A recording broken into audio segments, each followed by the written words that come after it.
بسم الله الرحمن الرحیم. ایکویشنز خو موږ تاسو ویل چې کله غواړو چې یو فورمول اډ کړو د ډیزاین فورمول اډوای شو چې کلیک کې فورمول براشي بیا د فورمول سره دلته ډیزاین مینیو راځي. بعضی نور فورمولونه بعضی تغیرات چې په د فورمول کې راولي دلته ډیر شته. اوس مثلا که غواړئ چې له دوه علایمونو استفاده وکړئ یو چې کلیکوي کرسر چې هر چیرته وي همالته اضافه کیږي یا مثلا له دغو شیانو نه ور اضافه کړي. دا ګوره چې دا کلیک وي اضافه بشي فقط عدد به پکې ولیکي هر شی چې پکې لیکي. مثلا زه دلته لیکم چې یوې پر دوه.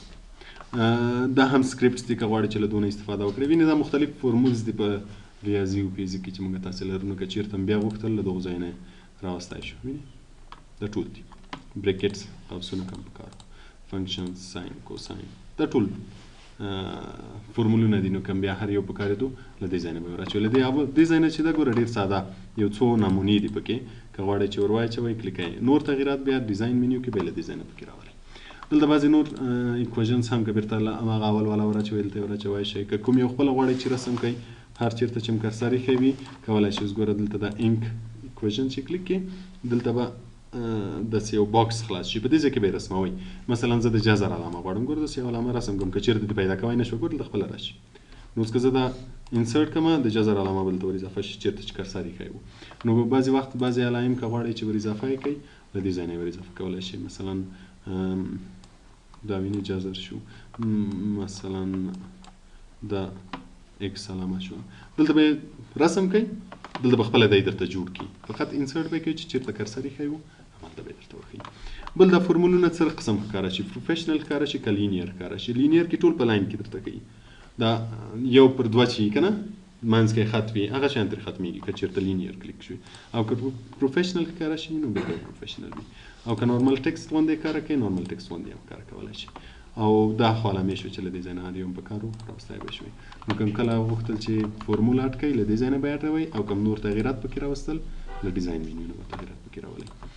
یا دا شوه انسرټ منیو. انسرټ منیو کې داسې شی شته چې تاسې نه یې سپې پوه شوي یا سوال پکې لرئ نو که نه یې سپو هم راته ووایئ زه به یې درته تشریح کړم. او که سوال لرئ هم سوال مو وکړئ. نشته؟ ښه ځو ډیزاین منیو ته.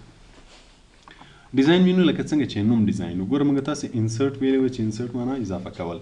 نو له دې ځای نه تر دې ځای ټول اضافه کېدل و چې مثلا ټیبل عکس شو شکلونه شو چارټ شو لینکس شو کمنټ هیډر فوټر ټکسټ ایکویشن سیمبل دا ټول انسرټ و.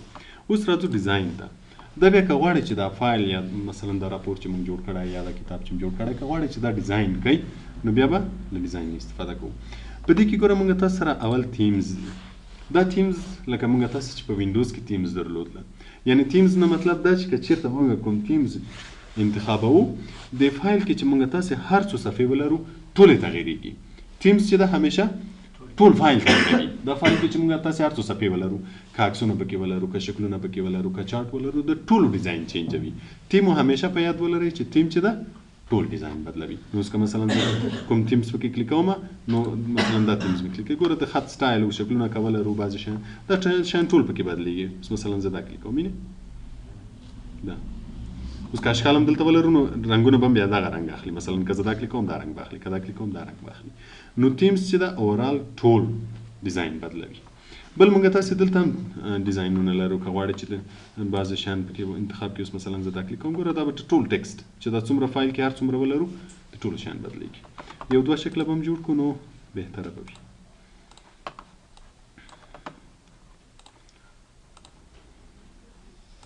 دا یو دوه شکله شو. نو اوس ګوره که کله موږ ډیزاین ته راځو اوس مثلا زه دا تیم کلیک کوم ګوره شکلونه هم هماغه رنګ اخلي. وینې هر تیم چې کلیک کوئ ټول فایل د خط نه نیولې اشکال چارټ هر څه چې پکې وي په ټولو ډیزاین بدلېږي. او دلته هم که غواړئ چې ټکسټ ډیزاین یې چینج کړئ مثلا زه د ټول سټایلو چې د خط غواړم چې چینج شي له دې ځای نه د ټول فایل چینجېږي. که غواړئ چې بعضې کلرونه چینج کړئ اوس مثلا زه کلرونه غواړم دا بیا صرف د اشکالو لپاره دي. اوس مثلا زه دا رنګونه کلیک کوم ګوره اشکال به ټول په هماغه رنګو کې شي. مثلا که چارټس ولرو بعضې اشکال آبجکټس چې ولرو د ټولو رنګونه له دې ځای نه بدلولی شي. بل که غواړئ چې فونټس چینج شي د ټکسټ مثلا زه غواړم چې ټول ټکسټ دغه یو شي ټول ټکسټ دغه یو شي.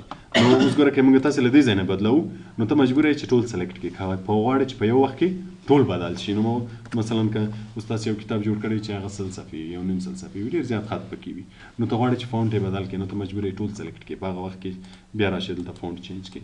نو دغه بیا اسانه لارې چې غواړې فونټ چینج کړې، له دې ځای نه چې هر فونټ کلیک کوې هېڅ سلیکشن ته ضرورت هم نشته، ټول په خپله بدلوي.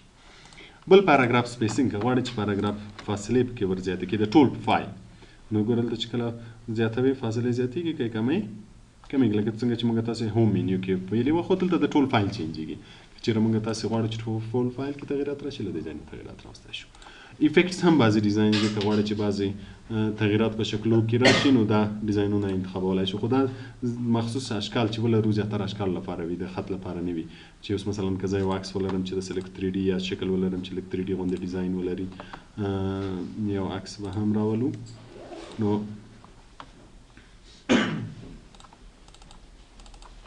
مثلا دا یو عکس ده، لږ ډیزاین به ورکړو. نو اوس کله که زه دلته ډیزاین کې افیکټس چینجوم نو بعضې شیانو کې به تغیرات ورپامده ورته شکلو کې وینې آوټلاین کې تغیرات راځي. نو دا اوورآل شکلونه عکسونه هر شی چې وي په ټول کې تغیرات راولي.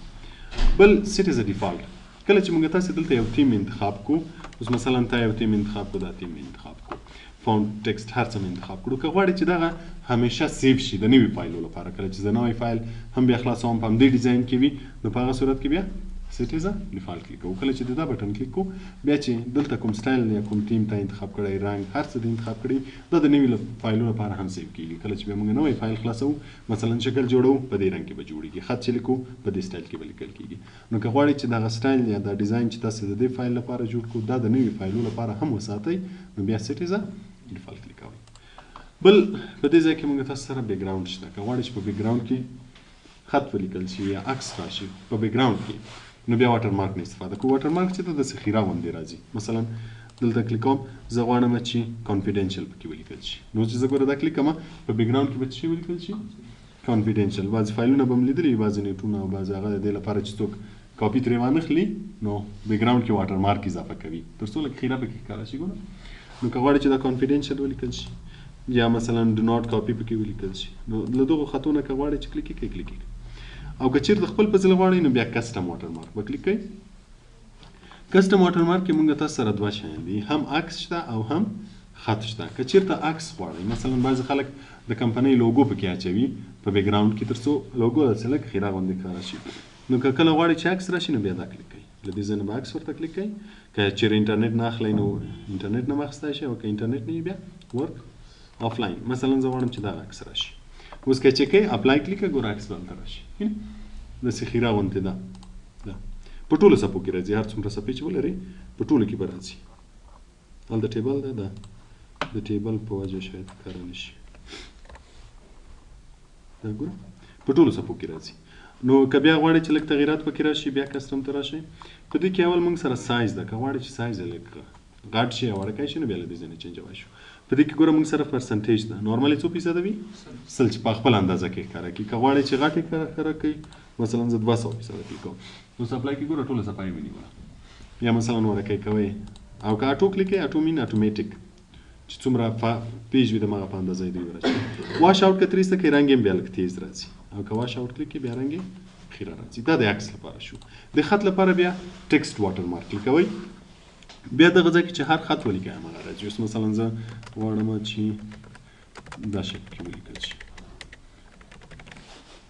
له دې ځای نه فونټ سټایل یا لنګویج چینجولی شي چې په کومه ژبه یې ولیکئ.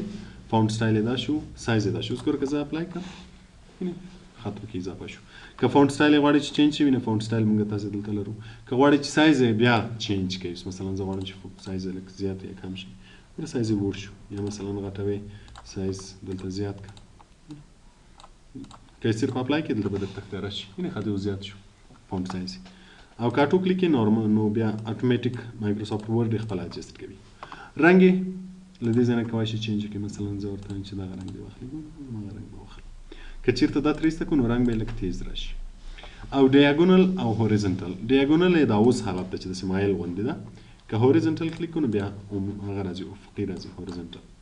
او که ډیاګونل کلیک زیات خلک ډیاګونل استفاده کوي ترڅو داسې راشي او که بیخي نه غواړئ بیا نو واټر مارک او یا موږ تاسو سره دلته ریموو واټر مارک شته ریموو واټر مارک چې کلیک کړئ واټر مارک به ریموو شي بل پیج کلر ده که غواړئ چې پیج رنګ واخلي نو بیا په هغه صورت کې له پیج کلر نه استفاده کوئ ګوره چې هر رنګ کلیکوئ پیج به هماغه رنګ اخلي خو دا رنګ پرینټیږي نه دا رنګ پرینټیږي نه اوس که زه هر رنګ کلیکم اوس مثلا ما دا رنګ کلیک کړی که زه دلته راشم پرینټ کلیکم صفحه به څه رقم وي سپینه وي نو که کله غواړئ چې رنګ مثلا دلته غواړئ چې صفحه درته رنګه ښکاره شي د سترګو لپاره یا د ډیزاین لپاره نو کولی شئ چې کلر چینج کړئ که نو کلر کې سپین رنګ راځي مور کلر هم درته معلوم ده او فیل افیکټس هم درته معلوم ده مثلا که زه دا رنګ کلیک کوم غواړم چې لکه په دې رنګ کې تغیرات راولم نو مور چې کلیک وګوره دلته داسې بار غوندې راځي نیو او کرنټ مطلب دا اوسنی رنګ او نیو هم فعلا اوسنی ده پکې خو که زه چینجوم مثلا لږ تاریک تره کوم ګوره دلته تور شو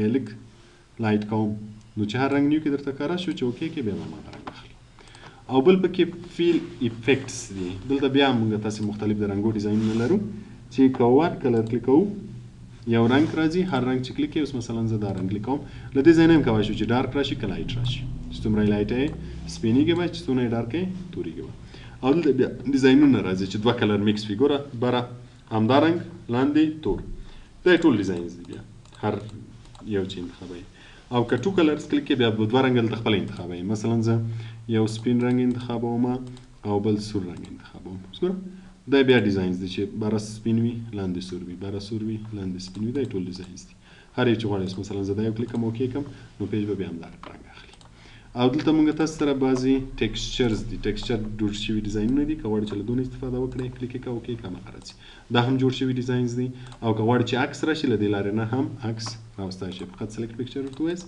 هر عکس چې کلیک کړئ بیکګراونډ کې به هماغه عکس راشي دا پیج کلر شو او که نو ختم نشي بل موږ تاسې پیج بارډر لرو پیج بارډر هم ډیر زیات استعمالیږي که کله غواړئ چې پیج هم بارډر ولري نو په هغه صورت کې به پیج بارډر کلیک کوئ پیج بارډر چې کلیک کوو دلته موږ سره دوه قسمه بارډر دي یو لاینونه دي چې له دې ځایه موږ تاسې انتخابوو اوس مثلا زه دغه یو انتخابوم دا له دې ځای نه کولی شئ چې رنګ انتخاب کړئ چې په کوم رنګ کې وي هر رنګ چې کلیک کوئ هماغه به دلته سایز چې واړه وي ډبل وي که نازک وي هر یو چې انتخابوئ له دې انتخابولی شئ نو چې کله زه دا وکړم ګوره صفحه به همدا بارډر واخلي وینئ بیا که تغیرات پکې راولئ پیج بارډر بل موږ تاسو سره دلته جوړ شوي ډیزاینونه دي دا ډیزاینونه که غواړئ چې له دونه راشي هم کولی شئ اوس مثلا زه وایم چې کوم ډیزاین دې راشي مثلا